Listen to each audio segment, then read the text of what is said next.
Peace, peace. You know what it is. It's your man SKYZOO Skyzoo, live out the borough. And this is the NBA Exchange with my man Dexter Henry. You know how you doing it, man. Log on, tap in. Let's get into it.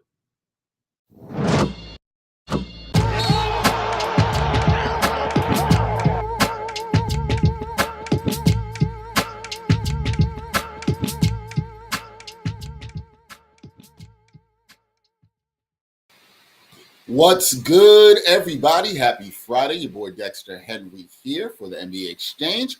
Got a good one today. If you're looking at this, you come in the middle of this show, you're listening, you might think it's an episode of the Ain't Hard to Sell podcast, but it's not that.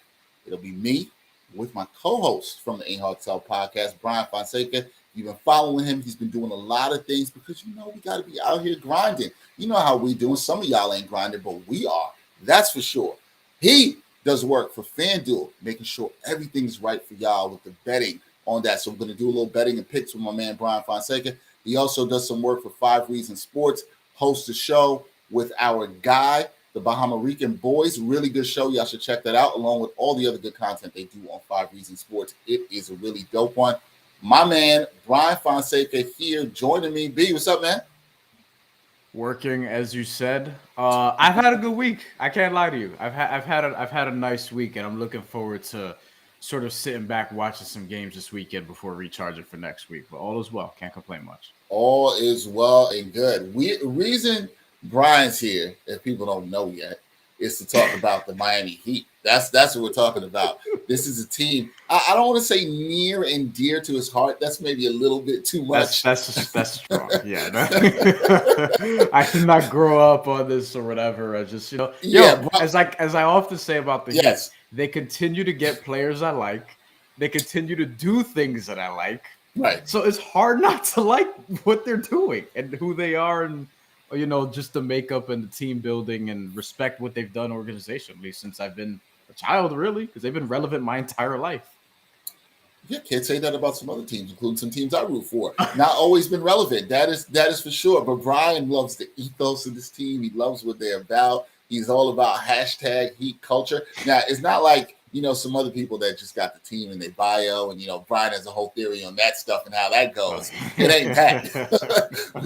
we won't say that. But we're going to talk a little about the Heat. The Heat, they will be the number 1 seed in the Eastern Conference. That is settled. There's a lot of talk about whether they're the top team or not. Bryan, so they're going to be the number 1 seed in the East here. I'm going to say this. I think you got to look at this and say this is very impressive. Sometimes we don't give enough credit to Erik Spoelstra and the work that he's done. It can get overlooked. I'm sure you know this too. But how big of an accomplishment is it that this team, that I don't think anybody picked to finish number 1 in the East, finished number 1 in the East? How big of an accomplishment is that? Yeah, I thought they were going to finish third, I think, when we were talking about this early on. And I was saying, the goal should be finish in that top half just so you're at home for at least the first series. And now you're going to be home for the entire playoffs, assuming you get to the Eastern Conference Finals. And at Game 7, you're going to have that on your floor. And that's big, considering that you could be very well facing the Milwaukee Bucks or Boston Celtics, which we'll get to later. But, yeah, I think it's a big accomplishment, because if you said to anybody, to me, whoever, Jimmy Butler's going to miss 20-something games. Bam's going to miss 20-something games. Tyler Herro's going to miss a bunch of games. Kyle Lowry's going to be out multiple times due to personal reasons. And guys are just going to be missing games, and those are your top 4 players, and then just injuries up and down the roster, that they were still going to be the 1 seed and basically be on track to be, 53-29 or 54-28, 52-30, whatever they end up. Right now they're 52-28 at the time of this recording. That's impressive. I thought they'd be a 50-win team, but I didn't think they'd get beyond that much. And I thought that 50 would afford them 3rd seed or something along those lines. So to be in a position where you can be 54-28 now, they don't need to win anymore. So they may just start sitting guys and resting for the playoffs. It's a hell of an accomplishment for the organization. And I don't think it's something to be slept on too, because this team, we talk about, and I love role players, gritty guys, and I don't think talent is necessarily everything. But in terms of the talent, they don't have the same top-end talent as some of their competitors. They have a lot of great players. Like in a lot of series, if you're drafting players from a series, you may take another team's, like you're going to take Giannis first, but then other than maybe Drew and Middleton, most of your next guys are going to be Heat players because Bam, Jimmy, Tyler, et cetera, et cetera. So they have the depth and they have just good, solid all-around play. Getting that home court matters because of that, because you don't have a Giannis that's going to come in and drop 50 in a road setting or whatever. And they're a good road team, don't get me wrong, but it just helps so much for this kind of team who really also feeds off that home crowd that gets a bad reputation for not being passionate or whatever. They're just later rivals. Yeah, because, they're later rivals. Yeah, they show up late. Yeah. Miami, you know what I mean? Show up late, man. Come on, Miami, they be showing up late, man. Everybody coming off the South. Some of the fans are my brethren. You know what I'm saying? So I know how it be. Like, yo, you gotta tell your people stop showing up late, man. I got family in that area. You know, I got family in Florida. And I don't know if Miami in particular, but definitely in Orlando. But yeah, I think it's a hell of an accomplishment for them. Eric Spoelstra, I don't think he's going to win Coach of the Year, but he should show up on a lot of ballots for sure. Yeah. See, our man Manny checking in, talking about you got to give Eric Spoelstra credit, which I would agree with. He also said he thinks Eric Spoelstra should be brought up in Coach of the Year talks. I'm with you. I don't think he will. I think there'll be a lot of talk about Monty Williams. There'll be a lot of talk about Taylor Jenkins, rightfully so. He'd be my vote if I had a vote. But yeah, I think, it's one of those things, right, Brian? Like, you expect this out of Eric Spoelstra. He's done it so much that you kind of devalue the greatness of what he's doing, an accomplishment, or taking advantage of opportunity. But we'll get to a little bit more coaching on that later. Okay, so you talked about all the factors about why it's great that they got this number 1 seed, how it can be helpful, the home court advantage. We know the Heat were in the finals a couple years ago in the bubble. So is there pressure on this team right now getting this number 1 seed? That's like, look, you got to get back there. You got to have a really deep playoff run. What's the pressure on the Miami Heat right now as we head into these playoffs?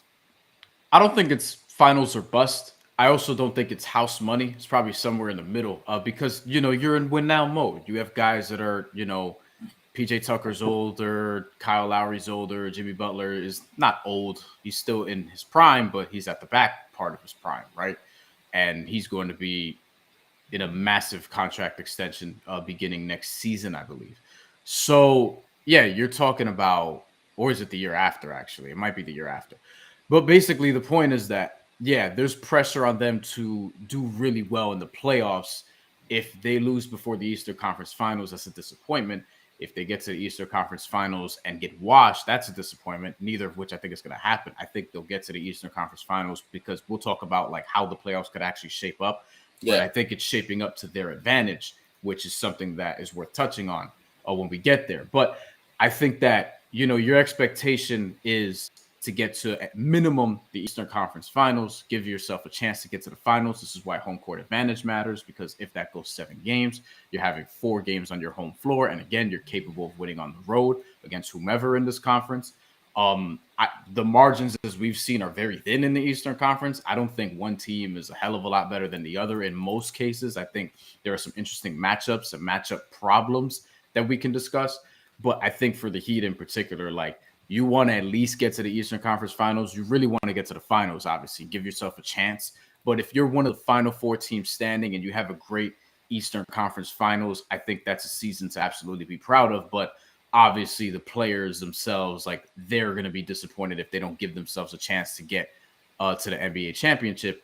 And it is something that is taken for granted because their stability, it's like you almost chalk them up to like, oh, yeah, they're going to be tough and they're going to be a playoff team or whatever. And Ethan Skolnick pointed out something last night, like, this is Pat Riley's 4th successful build with this organization, right? 4th successful build when you're talking about the Tim Hardaway, Alonzo Mourning era. You're talking about Wade and Shaq. You're talking about the Big 3 era. And now with Jimmy Butler and Bam and Tyler Herro, like, they just figure it out in a way that we would want. If we're rooting for teams, we would want all of our favorite teams to sort of operate in that way. So Heat fans could also be very spoiled in that regard. I know from talking to some of them, like, they just kind of always expect to be there or whatever. And, there may come a time where that's no longer the case. But for right now, like, I would say, like, yeah, this shouldn't be taken for granted league-wide at all. Manny checking in says the Heat will not make it despite being a gritty team. All right. No love for the Heat. East is tough. So we'll see. I mean, East is tough, right? It's really tough to see how all this shakes out. Who knows? We will see. So, do you remember a couple weeks ago, Brian? I know you were all over this. I know you were loving it. there was a little bit of beef, or seemed like there was fractures in Heat culture, right? It seemed like that a little bit. We saw a little thing that happened between Udonis Haslem, Jimmy Butler, Eric Spoelstra. And at the time, I was like, look, and I said this, I wasn't going to go and say that Heat culture was done, it was over, it's faults in the team. I thought it was something to keep an eye on. But they closed the season well, right? They played pretty good. Were you worried about that at all? Do you think Heat culture is still strong, or they fine? And is this the kind of team that something like we saw on the court, which happens all the time? People need to relax on that. This stuff happens all the time, more than people realize. But do you think that this was actually a good thing for the team? They would have bounced back. We've seen them close the season strong. They locked up number 1 seed, and everything's fine down in Miami. And in that organization in particular, it happens a lot. Like, I just heard Bam Adebayo, who was on Zach Lowe's podcast, the Low Post, like this past episode, and he was telling him, like, yo, literally, this is like almost every practice. Like, that kind of happens. And then Zach Lowe was trying to check him, and he was like, you mean like that level? And then Bam was basically like, yeah, like it'll go there sometimes. And, you know, we've heard stories about that with Pat Riley, and you as a Knicks fan know, like in the 90s with Pat Riley being there, you could imagine what was going on at that point. You know, like this is kind of what it is. And the thing that it ultimately came down to, and there's been reporting around this from some of my homies at 5 Reasons Sports, Ethan Skolnick, Rex Sylvander. Basically, the point was that, like, ultimately they were just frustrated that they hadn't been playing well, and it blew up at that point. And there was some passive aggressiveness before that, and then it all came out in that moment. And then after that, they got over it, and they've been on a 5 or 6 game winning streak ever since. And that's something else that, like, it's like, all right, people finally started talking about the Heat nationally, because it's been a lot of Heat, Lakers, and some Celtics lately, and Sixers. But they talked about the Heat for like a day or two, and then the Heat got out of their funk, and now it's all right, back to normal. And it's, again, another example of them being taken for granted. But yeah, I mean, they're tight. They're on the same page, it looks like. The big thing was making the change to the starting lineup, sitting Duncan Robinson, putting in Max Strus, who gives similar spacing, but is also more athletic and more of a type A personality, it would seem.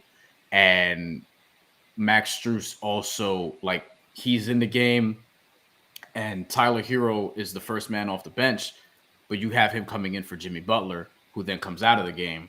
And then when he comes in for PJ Tucker and comes in at the 4. So then it's Jimmy Butler, 3 shooters, and one of the centers. And it's like, okay, this is a lineup that makes a lot of sense, because now there's more spacing, better spacing. Jimmy Butler is out here making threes now, which is something I have coming on Basketball News, I think today actually, about like how that can be advantageous to them, and how he doesn't need to necessarily become Anthony Morrow from 3. He just needs to make enough for them to take a half step forward and guard him out there. And then it can open up so many more things for them offensively. So yeah, I think they're going to be fine in terms of chemistry and things of that nature. And they need to be, because again, they don't have a Giannis Antetokounmpo on their team. You know what I mean? So they don't have a Kevin Durant necessarily. So they're going to need that chemistry to rely on that, because when they do have that and they're firing, they could really take out anybody. They can. Now, in terms of playing anybody, and I just saw Manny put this in the chat, and this leads perfectly into what I wanted to ask next. And I'm going to bring up Manny's comment right here. East is tough, especially when they are ducking the Nets. And here's my thing. And Manny, I know you root for the Nets here. Is anybody ducking the Nets? Have we seen their defense lately? It's looked a little shaky. I'm not necessarily sure what's going on. I believe in the Nets right now, because their defense has looked real suspect. I haven't liked it. Even the Knicks, whose offense is not good, they were giving up points to in the first half. I know they came back and won the game, but I was not in love with the Knicks. That's more of a Knicks thing. The Knicks just blow leads. It's just like at some point of the game, they just get to the third, fourth quarter, and they're just like, fuck it. All right, and he said, yes, they are. Playoffs are a different breed. Yeah, which might be worse for them. I'm not necessarily sure. But to what Manny brings up, right? In terms of, he thinks the Heat might have been ducking the Nets, right? Or other teams. So you're saying no. The Heat aren't not. Like the Heat aren't ducking. They're not ducking anybody. Last year people were saying that they should have ducked the Milwaukee Bucks, and they just were like, nah, fuck it, we're gonna play. That's a good point. There was a lot of talk about that. So that brings me to my question here, which is, who should the Miami Heat want to face in the first round? Is it bring on the Nets? Whatever, bring them on. Whoever comes, is that the attitude right now? Whoever it might be, we'll take them. We ain't scared of nobody. Or is it like Manny says, they're little shook of Brooklyn? If they want an absolute cakewalk, yeah, and they got swept, Manny, because when you have 7 weeks to prepare from the NBA Finals to training camp, you're not going to have a lot left at the end of the season. That's why all the bubble teams who went into the Final Four last year flamed out very early in the playoffs and didn't win a game in round 2, any of them. But anyway, wait. Manny, we have to address this comment. You can't be serious here. They got Kessler Edwards ready for action. That's what we're doing. This is who we're hanging our defensive hopes on. All right, Nets fans. All right, Manny, we're gonna push you to the side real quick. Dex, to answer your question. Go back to the question. Yes. To answer your question, no, I don't think the Heat are ducking anybody or should be ducking anybody. I think in terms of who they would want to play in the first round. Yeah. I mean, you want the Charlotte Hornets just to have a cakewalk, right? Just to have that little tune-up before you get it deeper into playoffs, but that's not going to happen. I think the Brooklyn Nets are going to beat the Cleveland Cavaliers today, which we're going to probably touch on a little bit later, and they're going to then be the 7th seed. I think they're going to be the 7th seed regardless if they're home or away because it's looking like a matchup with the Cavs, and I don't even know if the Cavs are going to be healthy. By then, the Nets should be good, and they should be able to at least get the 7th seed, which then sets up a potential matchup, likely with the Milwaukee Bucks. As of right now, at least, it could be the Boston Celtics, but we'll see. I think in terms of where that leaves you, if you're the Heat, it's Cleveland Cavaliers or Atlanta Hawks with the outside chances to Charlotte Hornets, and I think you're willing to face either. Cleveland could be more annoying if they're healthy because Atlanta is just not going to stop anybody. And Trae Young is great and as dynamic as he is offensively. If you screen him, he'll just hug you and just, square dance with you to wherever you want to take him. Like he's not even going to try on defense. So it doesn't even matter. And the Heat are going to have their way with the Hawks if that's going to happen. So either one doesn't matter. And if they do end up playing the Nets, if the Nets, squander a game between now and then, which they've done plenty of this season, and they do face the Nets, that's fine. Because the Nets aren't going to have a healthy Ben Simmons. And even if they do, how impactful is he going to be really, given that he hasn't played since last season? And on top of that, you have questions about whether or not the Nets could stop anybody in the backcourt, and the Heat, when they're right, have been a bad matchup for them this season, as we saw at a couple different points. So, we'll see. I don't think that the Nets are going to have to worry about I don't think the Heat are going to have to worry about the Nets necessarily because the Nets should take care of business and get the 7th seed. That'll be Milwaukee's problem. And I actually think Milwaukee wants that matchup. Like, I actually really think Milwaukee wants to take the Nets in the first round and prove to people like, hey, last year wasn't bullshit. So I could see that. If anybody's ducking the Nets, it might be the Celtics because they sat a couple dudes yesterday, second of a back-to-back. But they sat a couple dudes yesterday and just kind of, Milwaukee beat them, and now they're in 3rd. So, I would look at Boston for that. But yeah, but not okay. Interesting. Listen, whoever the Nets play, I want to see. I think the Nets are always going to be dangerous with KD and Kyrie. I just don't like what I'm seeing from them defensively. Okay, when we look at the Heat this year, I think there's 2 players, Brian, and you're very plugged into this. One is a Bryan Fonseca all-star, kind of. The other has got good development. Bam Adebayo, Tyler Herro, both of them really good development this year. I think Bam has taken a leap even on the defensive end. We already knew he was a good defensive player. His name should be brought up in Defensive Player of the Year for sure. Tyler Herro, very likely the front runner for 6th Man of the Year. How is their growth really impacting the Heat and being able to get where they are right now and landing that number 1 seed in the East? Oh, it's been absolutely everything. Like with Bam in particular on the defensive end, and then with Tyler, it's just everything, right? Like on offense, especially because the thing about Tyler, and I remember we've talked about this on the Ain't Hard to Tell podcast, and at the time, people would probably think I'm crazy, but what I was saying last year is that he didn't have an off season between his rookie year and his 2nd season because they only had, again, 7 weeks between losing in the NBA Finals and then the beginning of training camp. So a rookie who finally gets into the NBA doesn't have enough time to really add to his game and, hone in on what they learned from their first season to try to adapt to their 2nd season. And all that's to say, Tyler Herro didn't really have time to develop between year 1 and year 2, so you didn't see much development. This year, he had a full off season. and didn't have to play in summer league or anything like that like he did as a rookie, but he had a full off season to go in the lab, had months between the end of the season and this season, so was able to add to his game, really work at it. And there were questions about his work ethic and things of that nature, and he's come out on the other side. He's one of the league's most improved players. I think he'll wind up on some ballast for that, though I don't think he's going to win the award. And he's somebody who is running away with sixth man of the year, and to the point where some people are saying, hey, he's playing too many minutes to win sixth man of the year. When you look at his minutes, he wouldn't even crack the top 5 in sixth man of the year winner history in terms of minutes per game. J.R. Smith has actually played more minutes as a sixth man in 2012-2013 season than Tyler Herro is right now. And we remember how good J.R. Smith was that year, Dex. That was a fun-ass Knicks team. But, yeah, he's had a massive impact. And he's not even just jacking shots like John Hollinger was saying, a la a Lou Williams or a Jordan Clarkson, because he's actually shooting about 45% for the field, 40% from 3. He's doing it efficiently, getting to the line more. His passing, he could still be a little Brett Favre-ish sometimes, but he's making better passes, et cetera, et cetera. And then, bam, he's taking a leap defensively where, like, he's looking like somebody who could consistently challenge for Defensive Player of the Year, year in and year out. He has a real chance this year despite all the games being missed. And that tells you, like, where he sort of is and how good he's been. I think Defensive Player of the Year is between 3 people. It's Bam Adebayo, Marcus Smart, and Mikal Bridges. And for me, it's really between Bam Adebayo and Marcus Smart. I'm good with either of them winning. I'm fine with Mikal Bridges winning. I just don't think he will necessarily. But Bam, he's the best switch defender in the league. And in the 2017-18 season when Rudy Gobert won his Defensive Player of the Year, the first one, he only played 56 games. And people were trying to dock Bam for games played. Bam has already played, as many games as Rudy Gobert did. So, he has a chance to win Defensive Player of the Year despite all those games missed because he's that good. And their growth has been essential to them because, this is the present and the future of this team, really. Yeah, no, I'd agree on both of that. They both had really impressive years. Really impressed with what Tyler Herro's done. You talked about him going back in the lab this offseason and working on his game, and seems to be more focused because there was a lot of questions about that with him after the previous season. Now, the thing for me with the Heat, when I watch the Heat, my one concern, I can have concerns when I look at the Nets on defense. Sometimes with the Heat, I've had some concerns with them on offense.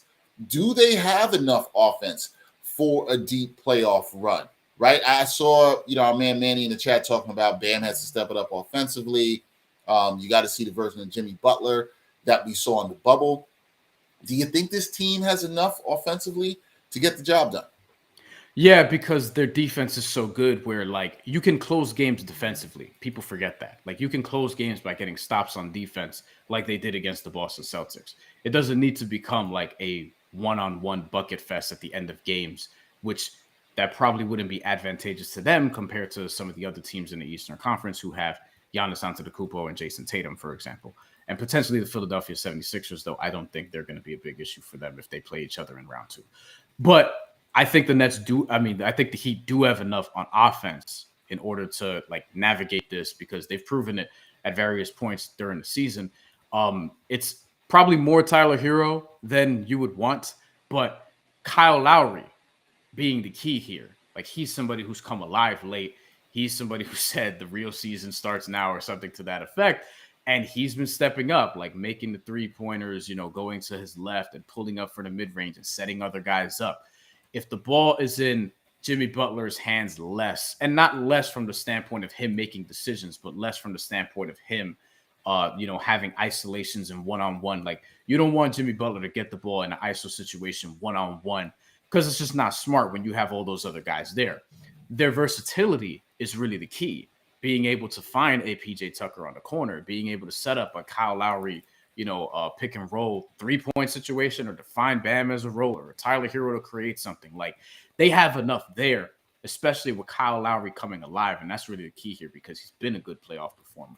And that's really what it is. Like, their versatility is going to be the key in that setting. So they don't have just one guy that can beat you. They have a few, and they can do it as a collective. And I think that's what's going to be, dangerous to opposing teams. Yeah, I think it definitely could be dangerous to opposing teams. I just, some games I've seen where they've struggled down the stretch, but you make a good point about how they can get it done in the defensive end and close games in that well too. If you force enough turnovers against the other team. You're hitting free throws, maybe not making the shots in the best way. You brought it up. They don't have a Giannis. They don't have a KD. They don't have that elite level closer.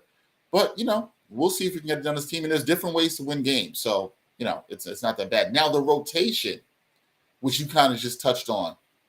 What do you think Spoelstra does here? We saw him tinker with some stuff down the stretch.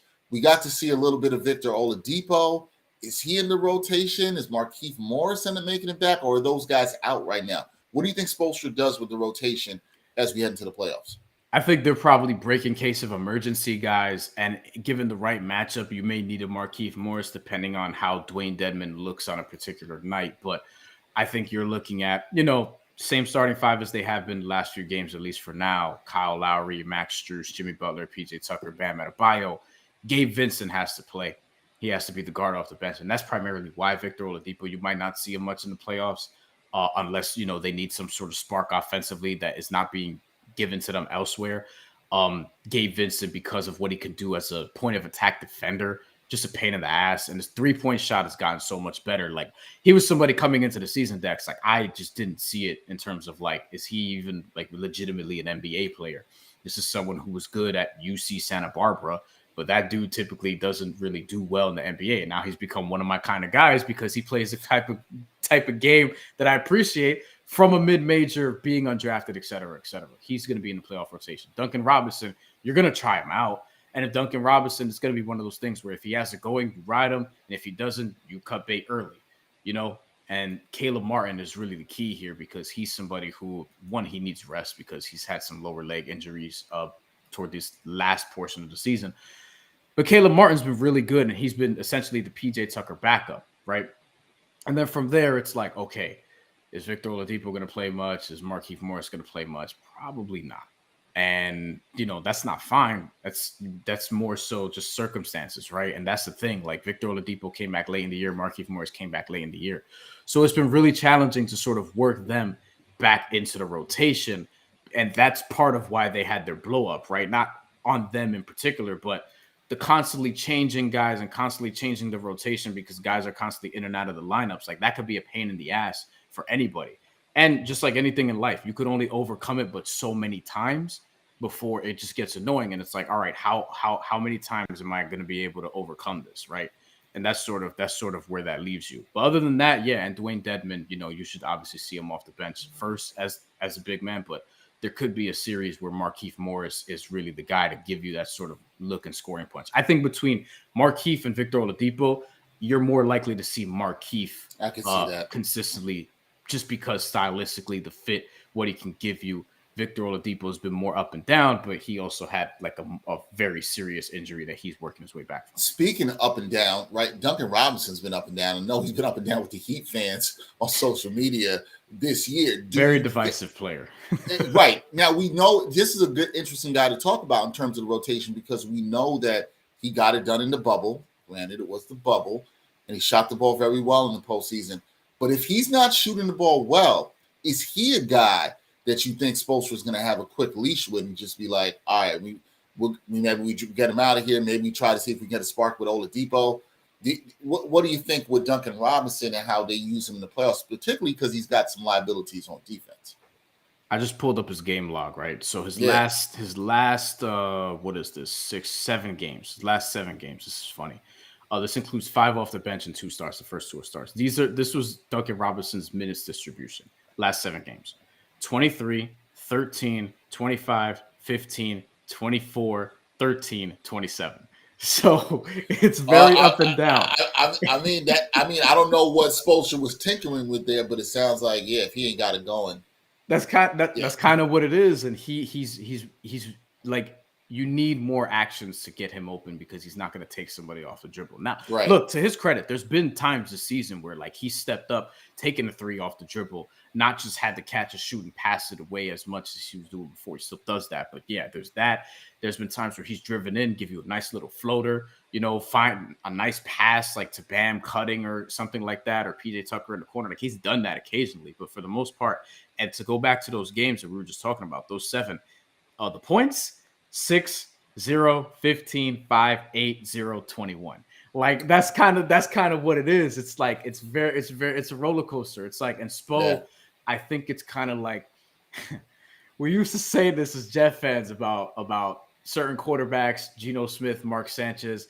You kind of know in the first quarter whether or not they're gonna have a good game. Like you kind of see it early, and then it's like it can become dicey from there. So with Duncan, and the good thing is that it's basketball, so it's not, you could sub somebody out or whatever the case may be.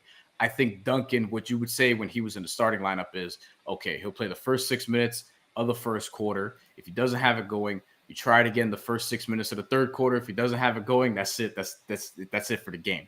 If he does have it going, then you go back to him in the second, et cetera, et cetera. Off the bench, late first quarter minutes, maybe he closes a second. And then from there, you got to determine whether or not he has it. And this is where Victor Oladipo could come in handy, because if Duncan Robinson doesn't really have it, and if Gabe Vincent is struggling with a shot, you're going to look to Victor Oladipo, and that's going to be advantageous there. And also Tyler Herro. I don't even know if I mentioned him before. We were talking about rotation. Tyler Herro is obviously going to be there because that's going to be your guy closing games. In your closing lineup pretty much every night. So yeah, he's definitely going to be there. All right, that rotation is going to be very, very, very interesting to watch for me. Okay, final question before we wrap up this portion of it. It's the $1 million question. It's a question everybody's going to want to know about the Heat. Can they return to the finals and win it all? Can the Miami Heat actually get this done outside the bubble, show the world the Heat culture? Can they return to the finals and finally win it all? I think they can. I would not put them as favorites or anything like that. I would say, like, if I'm making a power ranking of teams to come out of the Eastern Conference, I would put them second behind the Milwaukee Bucks, but I absolutely think they could beat the Milwaukee Bucks, given that they do have home court advantage for that series, and that's going to help. I would not favor them in that series, but I would absolutely give them a look if I were betting on that series. I don't know if anybody's going to beat the Phoenix Suns this year. It seems like it's their finals to lose. And just elsewhere in the Western Conference, I don't know if the Golden State Warriors are going to get right or right enough to where they can really, contend for a championship. Does Memphis have enough? And are they going to show their lack of experience early on? Does Dallas have enough to really make a run?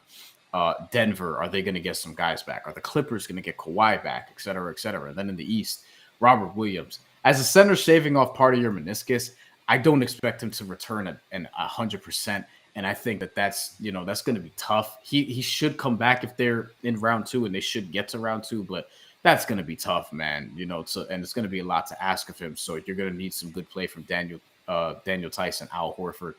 And then I just don't really believe in the Sixers, and I'm not sure that the Nets, they're setting themselves up for a tough first round matchup, whoever it is, whether it's the Bucks, the Celtics, or the Heat.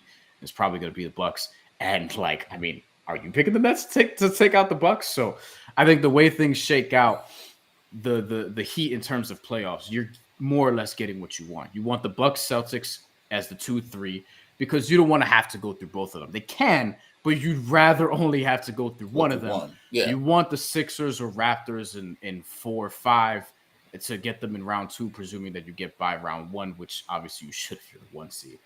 Because the Sixers, they just match up well with, I don't believe in James Harden. And Joel Embiid in the playoffs, it's a little dicey when Jimmy Butler's not there. And then when you're talking about the Raptors, they're tough, and I actually think they could beat the Sixers. And we still don't. There's some vaccination questions that we may have about the Sixers as well. But the Raptors are tough, and they have 2 all-star caliber players on their team, at least one of whom could make All-NBA this year. So you're getting what you want in terms of how this shakes out, where you're going to get maybe the Sixers or Raptors in round 2, and then potentially the Bucks or Celtics, most likely the Bucks in round 3.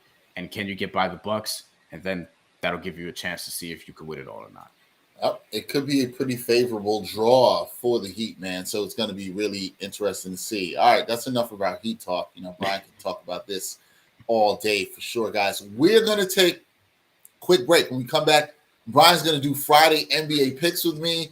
Some good games tonight. A lot to talk about in terms of shaping up and how things go with the NBA schedule. If you are looking to bet, we are going to help you with that.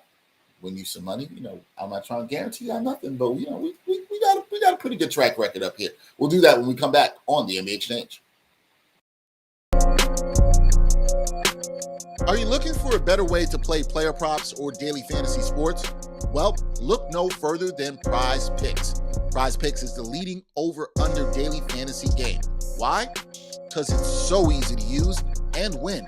You can make your picks in under 30 seconds and win up to 10 times your money in one day.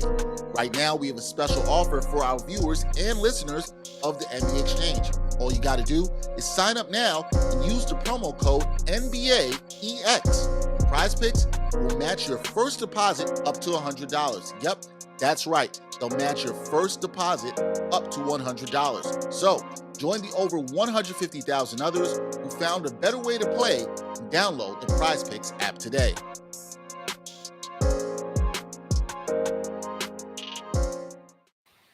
All right, we're back on the NBA Exchange. Going to talk about some NBA picks right now. Some really interesting games. Still a lot to be determined in terms of seeding, not just only for people who are already locked into playoff berths, but also in terms of the play-in.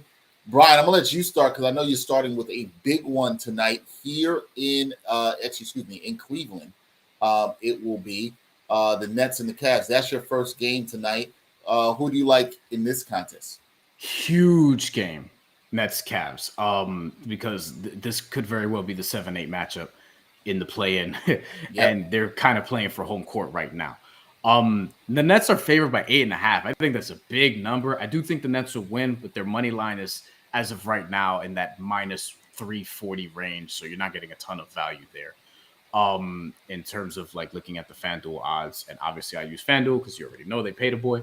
I would say Nets will win, but I may go alternate spread because I could see them just sort of messing around and not really put it away the way that they should. Evan Mobley is questionable as of right now. I just checked the injury report. Jared Allen is out, which is part of why the number is the number. Alternate spread could be minus 5.5, 6.5, something along those lines. There's also a world, though, if you're feeling real confident in the Nets, where they come out, they're inspired, and they're like, all right, fuck this, and just blow the Cavs out by like 15, 20 points, which I could see that happening as well, which would explain the line. But Vegas knows a little bit better than me. But I would say for me, I will probably play it safe and go like Nets minus 5.5 or something along those lines. I'm eyeing this game for tonight, and I would play it the same way too. Minus 5.5, take that alternate spread. Just don't trust the Nets in terms of, could they blow them out? Sure. Could they also make it really close? Yeah. Because their defense hasn't been playing that great. Yeah, I could see that. But I like the way you're betting that. I like the Nets here, but 8.5 is a little bit much for me. Sometimes you just got to get those wins. I know you want to hit on those minus. See the ball go in, baby. just get them wins, man. Just get them wins. Singles work too, man. Move those runners along. All right, my first game of the night. We're gonna keep it with New York City here. The New York Knicks. They will be down in the nation's capital, battling the Washington Wizards. Yes, that line is correct that you see from FanDuel here. It is minus 0.5 point, which means all the Knicks got to do is win by one or more. But all you need to do, this is a pick 'em basically, right? If my rule of thumb generally, if it's minus 3.5 or whatever, anything 3 points, just go with the money line, right? Like this is where you go play the money line. Who do you like here? Is this a sexy matchup? Hell no. It's not a sexy matchup at all whatsoever. The Knicks young kids have been playing pretty good outside of the second half of the game against Brooklyn the other day. I think they'll play hard in this one. This is a game that actually, in a weird way, can actually determine where these teams will be in the lottery because they're currently tied. So it's interesting, but the players don't care about that. They want to play hard. They want to win. I think the Knicks players have been playing hard. I think they'll want to bounce back from the loss against the Nets the other night. I like them to win this outright. Throw a couple dollars on the Knicks, but the Knicks could be the Knicks. So you don't put too much money because they're the Knicks. You know what I'm saying? Like you don't know if you necessarily want to trust that. But I like the Knicks here. I can see the Knicks winning anywhere from 6 to 7 points. I just think their players will be more motivated. Obi Toppin's been playing really well. Look for him in terms of over-unders on player props in terms of points. I think that's a way you can look at. He's been really good, especially been shooting the ball well from three. Anything with him over maybe 12, 13 points. Nice play to go there with the over. But I like the Knicks in this one. It's basically a pick 'em, but take the Knicks because everybody beats the Wiz. What's your second game? What you got, Brian? My next one is just sort of sticking with the Eastern Conference playoff theme. One with the Chicago Bulls and Charlotte Hornets, who have a big game tonight. Now to set this up, The Atlanta Hawks play the Heat, and the Heat are actually Mm-hmm. +2 right now, even though they're at home. That tells you that, some guys may sit because they have the 1 seed already. I don't know like how that's going to sort of happen. The Hawks winning would also be interesting because they are currently tied with the Nets. I think the Nets have the tiebreaker there. I'm not even sure. I'm They not. I'm do. not. They do. Okay, so the Nets do have a tiebreaker there. And the Hawks, they would be tied if they do beat the Heat tonight, 43-38 right now. And they would be tied with the Cavs, who would then drop to 43-38. So just a couple of things to watch there. And I'm bringing all this up now because the Charlotte Hornets don't want to lag behind, even though they just whooped the Orlando Magic last night. They're on the second of a back-to-back, and they're going to play the Chicago Bulls. The Chicago Bulls are 6, and it could get dicey if the Bulls lose this game and then the Cavs beat the Nets, because there's a scenario where that happens and they're a game apart or whatever the case may be. So, and the Bulls have free fallen. DeMar DeRozan was getting MVP conversations earlier, whatever. So the spread for this game is Bulls -2.5. And Dexter, I like your rule because I pretty much operate the same way. I don't like NBA spreads in general because teams just be fucking around, especially at this time of the year. I'm sort of saving more of my money for the playoffs. Bulls are favored by -2.5 against the Charlotte Hornets on the second of a back-to-back. I think they will win. They should cover. But Wait, the Bulls? Okay. Yeah, at that point, because it's the money line. But I would entertain. I just don't know if the Hornets have it in them. But I will entertain because they had a blowout last night. Right. That they were, able to maybe rest a little bit toward the end. Look, they need this win because they don't want to fall too far behind, because then you may finish 10th anyway, but you're putting yourself in a position where like you're going to be 10th regardless. And then you're talking about being in Atlanta that first game, which is not, it's winnable, but you don't want to put yourself in that position because then it's like, all right, you beat Atlanta on the road and then here's Kevin Durant. So yeah, I'm still taking the Bulls though.